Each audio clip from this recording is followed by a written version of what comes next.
সকল ইষ্টপ্রাণ দাদা ও মায়েদের জানাই আনন্দিত জয়গুরু। আশা করি আপনারা সবাই ঠাকুরের দয়ায় খুব ভালো আছেন, ভালো থাকবেন, ভালো থাকতে হবে। আজকে আমি একটি আলোচনা বই থেকে ইষ্ট প্রসঙ্গে আলোচনা করব। পরম পূজ্যপাদ শ্রী শ্রী পিতৃদেব অর্থাৎ শ্রী শ্রী বরদার সহিত কথোপকথন হচ্ছিল, সেই ব্যাপারে আমি আলোচনা করব। দানুদা বলে এক দাদা এসেছিলেন, তার নাম দানুদা রায়। এসে বসেছেন। পূজ্যপাদ বরদাদা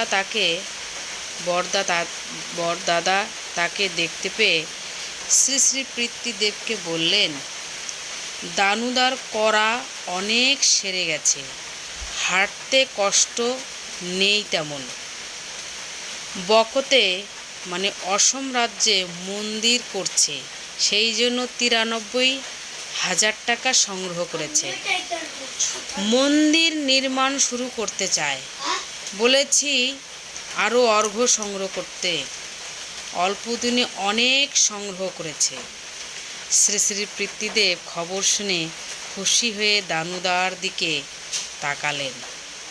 কর্মীদের কাজ নিয়ে কথা উঠতেই পূজ্যপাদ বরদা বললেন, বাবা কাজ করেছেন এক জায়গায় বসে, এখনো বাবা করেন বসে বসেই।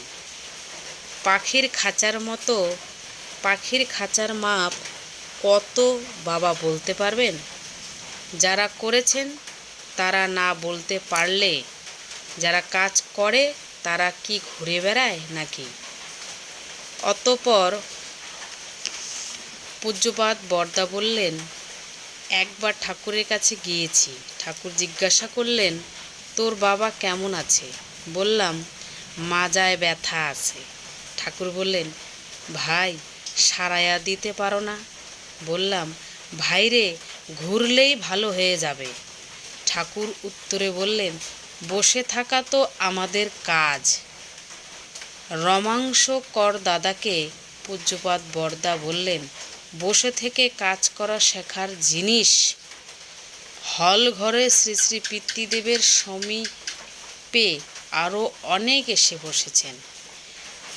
সোনামন মা মুখার্জি, অজিত দাদা, গাঙ্গুলি লালদা, রামনন্দন প্রসাদ, ব্রহ্মাদা দাস, ডক্টর জিতেন্দা দত্ত প্রমুখ অনেক।